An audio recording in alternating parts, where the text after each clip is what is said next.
Launching today is the Rescale AI Physics native app for Mac and Windows. All of the AI physics models that you've trained on Rescale can now be run locally on your hardware and even without an internet connection. It even uses your Mac's GPU or your NVIDIA GPU when on Windows. So let's download this model from the platform. This model was trained on hundreds of gigabytes of data, but it downloads in just a second because machine learning compresses that into these model weights.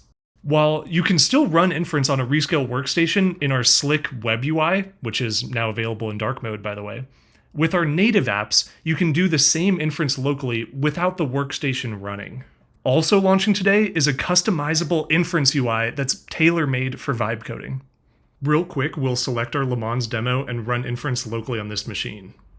We'll get back our histogram, 3D viewer, and even a Python notebook that exposes granular details. But what's awesome is these histograms, this Python notebook didn't exist just a minute ago.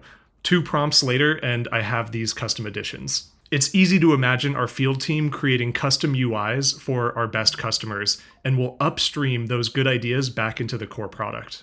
Okay, one last thing. Many customers, they just want to run this programmatically using our Python package or REST APIs. Now we have examples where you can connect to your inference server either locally or hosted on Rescale, list your models, and run inference. It's all powered by a single inference API where you train your models on Rescale and run them anywhere.